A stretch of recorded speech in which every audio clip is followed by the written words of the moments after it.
Hi, everyone. How are we? Oh, the shot clock has started. Everyone awake? Yeah. Everyone caffeinated, feeling good? No. So just real quick, even though we only have 20 minutes, I'm going to waste a minute because it's the best way to use it. Very rarely do we get to be in a room, and it wasn't hyperbole what Marcel said. I just want a round of applause for the legend that Mia Hamm is and what she's done for the sport and continues to do for the sport. So let's start that way. Stop it.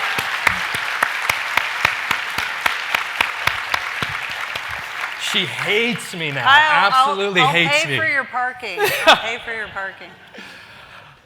Validation at Mia Hamm. I want to take the time to.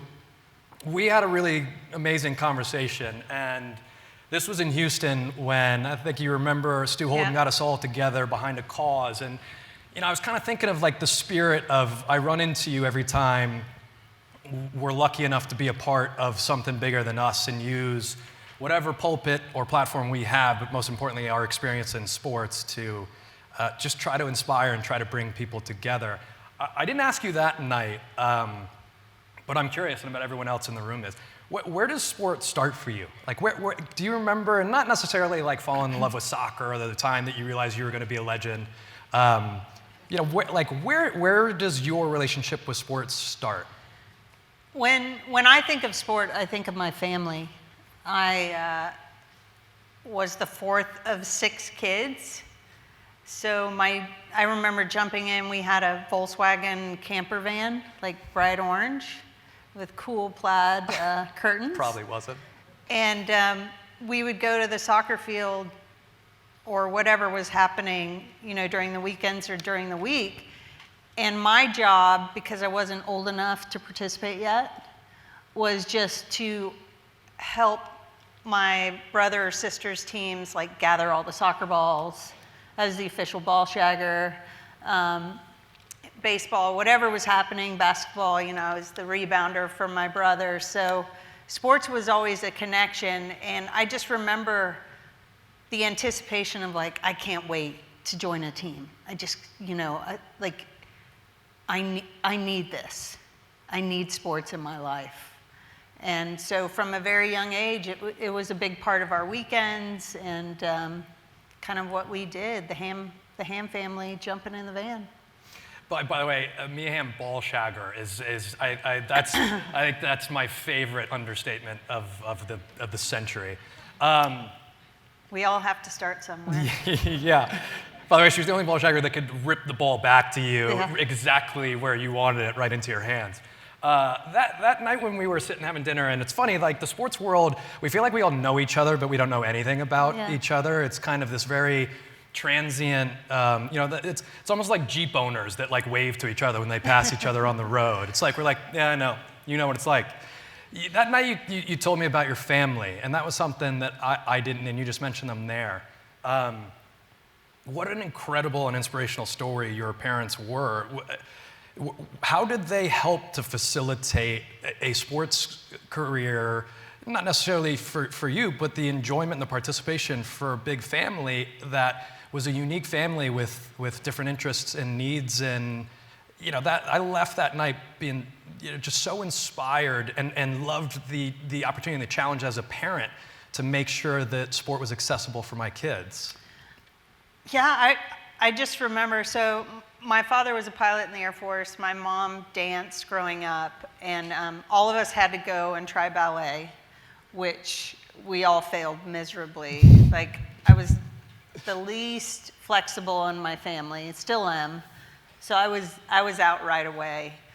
But it was a part, it wasn't just social, it was the physical aspect, but growing up in a military family, that's where our money went. Not that we had a lot of money, but that's where it went. And I just remember soccer was a sport that for us as a family, we could actually participate in because it was really inexpensive.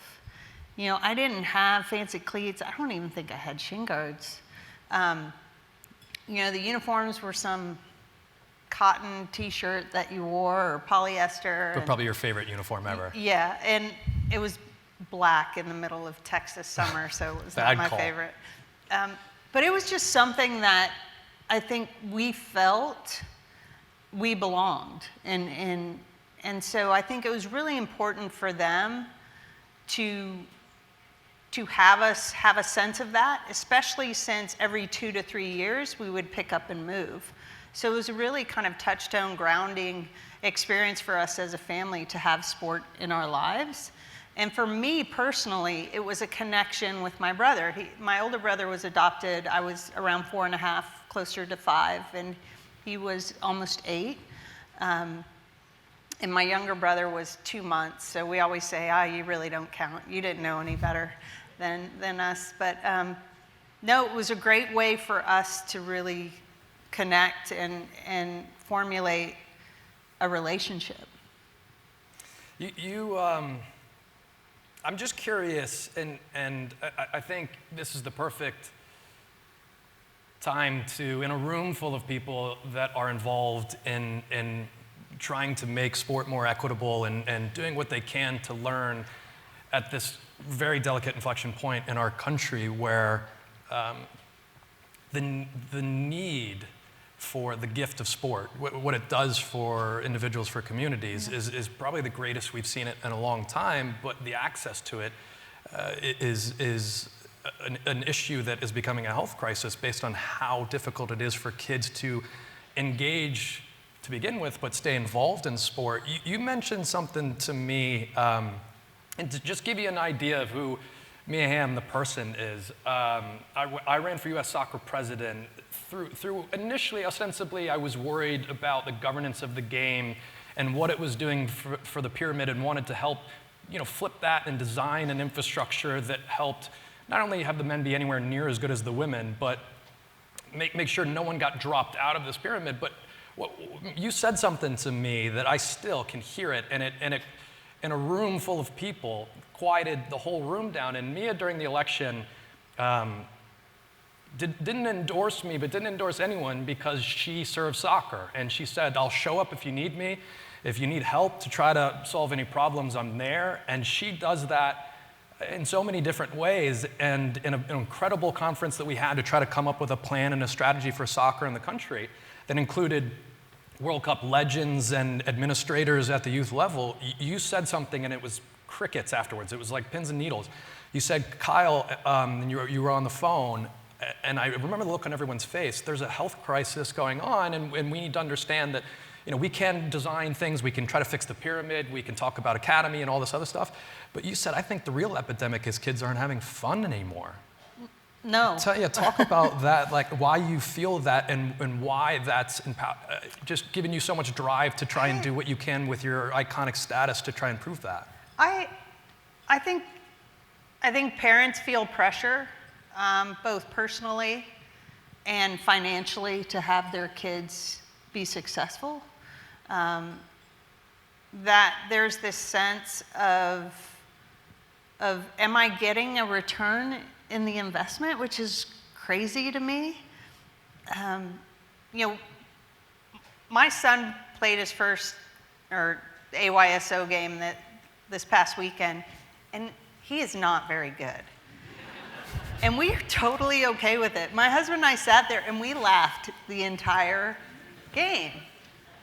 And you see these parents get so uptight, and I'm like, hey, listen, no 7-year-old is gonna make, LAFC or Arsenal or the men's national team. It's just not happening.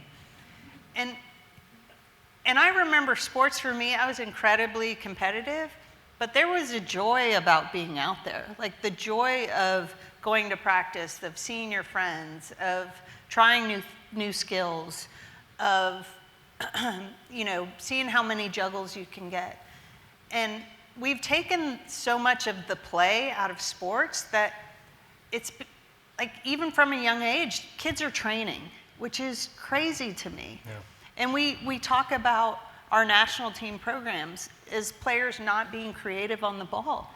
It's because of a young age, we have structured every minute of their training session rather than allowing them to kind of learn and feel the game themselves. And you know, it's heartbreaking, like from coaching to parents. If you go across the country to different kids' sporting events, you'll see parents with their arms crossed like this. And I'm like, what is going on? Like, who cares? So they missed it. You know, it's okay.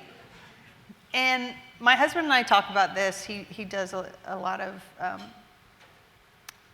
speeches and conversations about youth sports. And he said, you know, the problem is kids go from competitor to kid like that. Parents, not so much. It takes us a whole heck of a lot longer. And same with the coaches. Like, there is so much beauty and wonder in watching kids compete, that they're able to, once they cross the line, kind of let it go. And be like, so are we going to McDonald's or not? You know? Can I chug 5 sodas? Yes. Like, I earned that today.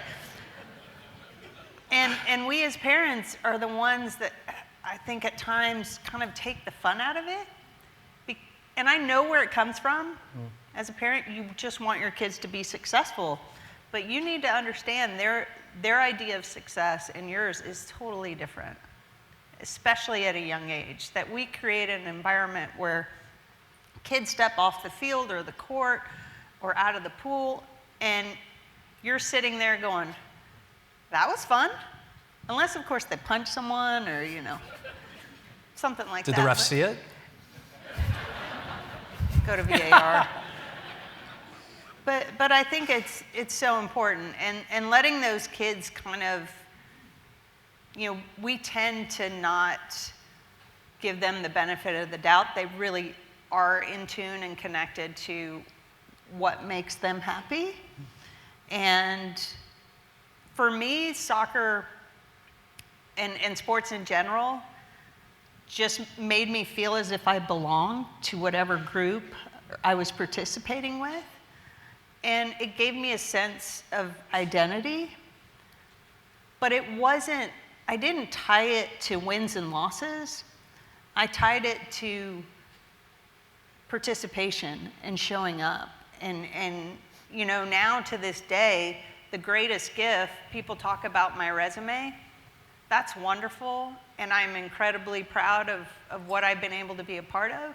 But the thing that for me, that is the biggest difference are the relationships I have with my teammates and my coaches and the people that have come into my life.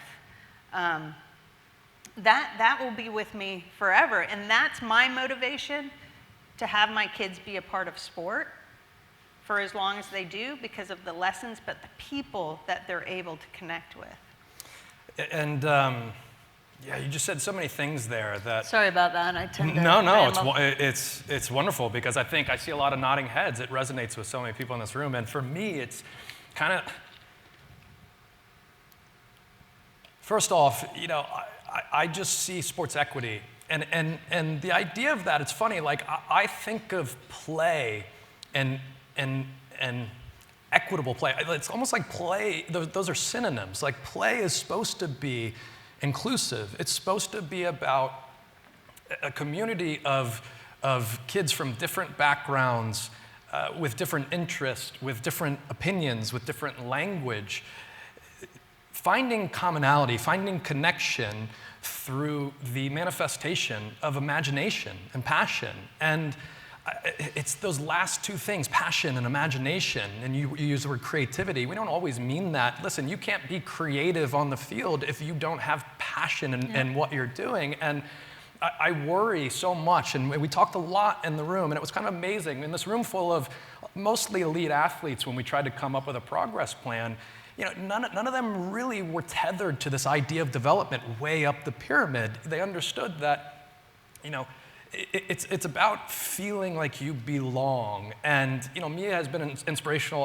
I didn't come anywhere close to the player that she was, but watched her and saw passion, saw you belonged out there and you belonged to a group. And I think the women's national team, who have once again amazed and made us so proud in a World Cup, they encapsulate what it means to be a part of something. And so I look at kids and now as a parent, and I think to myself, I'm just terrified at this really delicate moment for sport where it is in danger. And it's in danger because we have priced out so many kids who need that connection. They need to belong to something. But even those who can't afford, even those that get into the game so quickly are falling out of love with it. And a mutual friend of ours, Steve Nash, didn't start playing basketball till he was 13.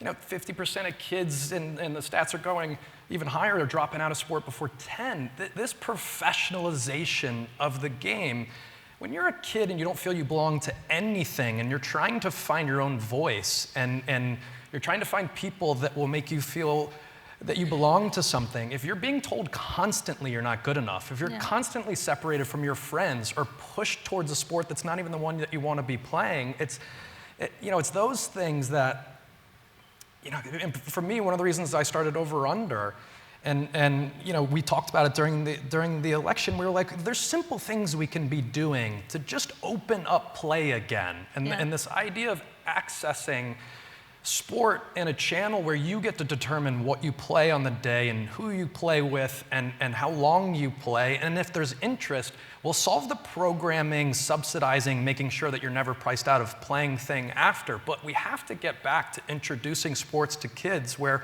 all the barriers to entry are stripped down. And unfortunately, the youth sports culture is so entrenched.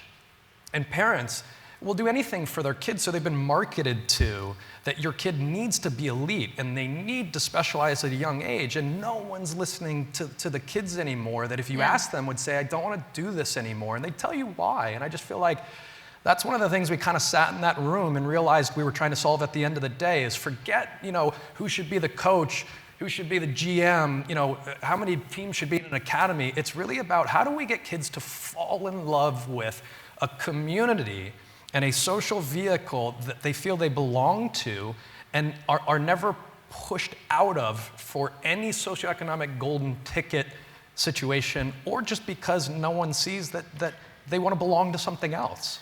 Yeah, first of all, there is no way growing up I could have played club soccer. Like, my dad would have just laughed and said, yeah, get in line, I've got 6 of you. So, this is where you're going to play, and this is what we're going to do. And if I wasn't at practice, I was in the neighborhood doing something, whatever it was. But I look now, another aspect of that is we emphasize such a young age about winning. Like, I don't get it. Like, there are coaches that, like my son played t-ball, and the ball didn't go out of the infield, and a kid was on first, and the third base coach is like waving him in. And I'm like, well, yeah, none of the kids can throw and catch. Like, you can do this all day. Like, that doesn't teach them anything. And so you can say we won 13-1, like, and all the kids can go home and go, well, that's not fun. It's not.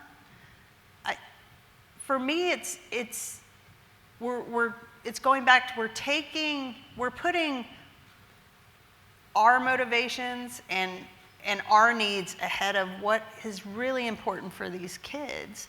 Like, most of us grew up just going off to a park or a friend's backyard and playing.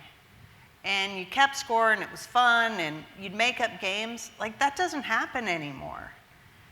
Everything is structured for our kids, and that eliminates a large portion of them to be able to participate. We make it much harder for kids to have access to space now. Like, I remember my daughters and I went to go kick at a park down the street, and they come out, and there were more than, it was their friends, and they're like, no, this is a structured event. You need to have insurance. Do you have insurance? I was like, what are you talking about? Like, we're just coming to play pickup soccer. Well, it looks like a training session. I'm like, it's not. We're just playing. And so we had to leave. And so the environments to have these kids just find themselves, find joy, find passion, isn't there because we limit the space, we limit certain parts of our communities because we put financial restrictions on it. And I just, not to talk about myself, but I just think about if that was the choice, I know what choice my parents would have made. Yeah. I mean, because I remember going, hey, I want a new soccer ball. And my dad's like, great. Why don't you go mow some lawns? And when you get half the money, I'll meet you and we'll get a new soccer ball. Like, if I wanted new cleats, you got a perfectly good pair. At least that's what they look like to me. Go referee soccer games and you know, I was an active participant and I appreciated that. But we were limited in terms of what we could financially afford. I mean, I was not getting the full kit of any team I played with. That's why the first time in the national team, I remember I was like, can I keep this? And they were like, no. It's like, damn.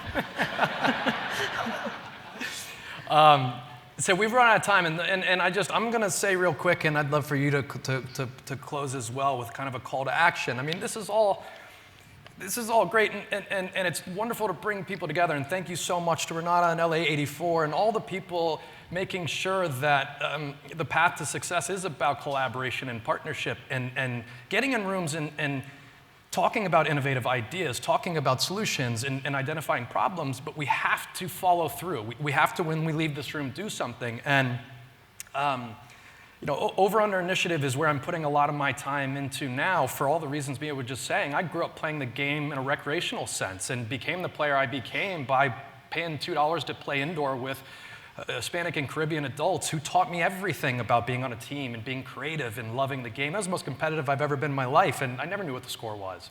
And for me, we're finding an access solution to combat this health and wellness epidemic for kids by saying we have 1,800 basketball courts in New York City. I mean, that sounds like a lot of facilities. And Adam Silver, who is an incredible progressive person who is leveraging the NBA brand for CSR and philanthropy, agreed that basketball courts should be more. So we're converting basketball courts across the country to multi-sport spaces so that a kid shows up and determines, are they playing street hockey, are they playing soccer, are they playing basketball? It's up to them, it costs nothing.